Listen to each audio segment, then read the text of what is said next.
Shalom, good morning to all.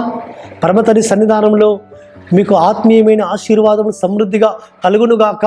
పరమతండ్రి తన సన్నిధి కాంతి మీ మీద ఉదయింపజేసి మిమ్మల్ని బలపరచునుగాక. యాశ్వమెస్సియా ప్రార్థన మందిరంలో నుంచి ఆ సర్వోన్నతుడు మిమ్మల్ని ఆశీర్వదిస్తున్న ఆశీర్వాద పలుకులు మీరు వింటున్నారు కదా ప్రియులారా. యాశ్వమెస్సియా యొక్క సన్నిధానంలో నుంచి ఈ దినం వెలువడుతున్న లేఖన భాగము ఏంటంటే, అనుదిన కృపలో వస్తున్న లేఖన భాగంగా ఆ పరమతండ్రి మనకి ఇచ్చిన శ్రేష్టమైన మాట కీర్తన గ్రంథము 84వ అధ్యాయము 10వ వచనంలో, నీ ఆవరణంలో ఒక దినము గడుపుట 1000 దినముల కంటే శ్రేష్టము. అవును, పరమతండ్రి యొక్క మందిర ఆవరణంలో ఒక దినము గడుపుట 1000 దినముల కంటే శ్రేష్టము. అది ఆ పరమతండ్రి యొక్క మందిరంలో సమృద్ధిని మేలు దొరుకుతుంది, సమృద్ధిని ఆశీర్వాదం దొరుకుతుంది, సమృద్ధిని తృప్తి ఉంటుంది. కాబట్టి భక్తిహీనుల గుడారంలో నివసించడం కంటే నా మందిరం యొక్క నా ఎలోహి మందిర ద్వారం ఎదుట నాకు ఇష్టం అంటున్నాడు భక్తుడు.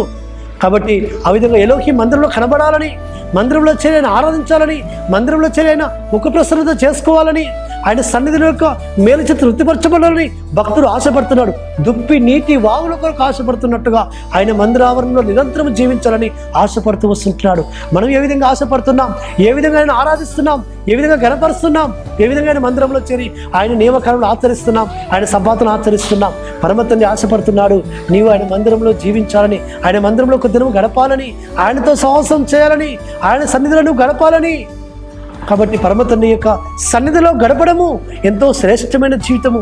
కాబట్టి అందుకే భక్తుడు 84వ కీర్తనలో ఆ 10వ వచనం అంటున్నాడు, నా ఎలోహి మందిర ఆవరణంలో ఒక దినము గడుపుట బయట భక్తిలో కూడా నివసించడం కంటే, 1000 దినములు బయట గడపడం కంటే ఆయన మందిరంలో ఒక్క దినము గడుపుట శ్రేష్టము. కాబట్టి అది ఆశీర్వాదము, అది బ్లెస్సింగ్. పరమతండ్రి అలాంటి ఆశీర్వాదంతో నేను నింపాలని ఆశపడుతున్నాడు. కాబట్టి ఆయన మందిరంలో ఆయన ముఖ ప్రసన్నత దొరుకుతుంది, ఆయన మందిరంలో ఆయన సన్నిధిలో శాంతి దొరుకుతుంది, సమాధానం దొరుకుతుంది, ఆయన సన్నిధిలో ఆశీర్వాదం దొరుకుతుంది. ఆయన సన్నిధికి వెళ్తే, ఆయన మందిరం నివసిస్తే స్వస్థపరచబడతాం, ఆయన స్వరూపతను మార్చబడతాం, పరిశుద్ధపరచబడతాం. మన యొక్క చేతి పిల్లలను ఆశీర్వదిస్తాడు, మనల్ని వర్ధలింపజేస్తాడు, మనకు తోడుగా ఉంటాడు పరమతండ్రి. అన్ని ఆశీర్వాదాలు ఆయన మందిరంలో దాచించి పెట్టాడు. కాబట్టి మందిరంలో జీవించడానికి, మందిరంలో సంపాదనమైన సన్నిధిలో గడపడానికి మనము వేగిర పడదాం. అటు విధంగా పరిశుద్ధాత్మతని మనల్ని నడిపించుడుగాక. ప్రార్థన చేసుకుందాం. పరలోకందున మా తండ్రి, సర్వోన్నత జీవాధిపతి, నీ మందిరావరణంలో ఒక దినము గడుపుట 1000 దినముల కంటే శ్రేష్టమన్నావు నాయన. ఆశీర్వాద ఫలం మేము పొందుకోవడానికి సహాయం చేయమని ప్రార్థిస్తూ, మానుషకుడు, విమోచకుడు, నజరేయుడైన యెహోషువ మెస్సియా అతి పరిశుద్ధమైన నామమున స్తుతించి ప్రార్థించి వేడుకుంటున్నాము తండ్రి. ఆమేన్.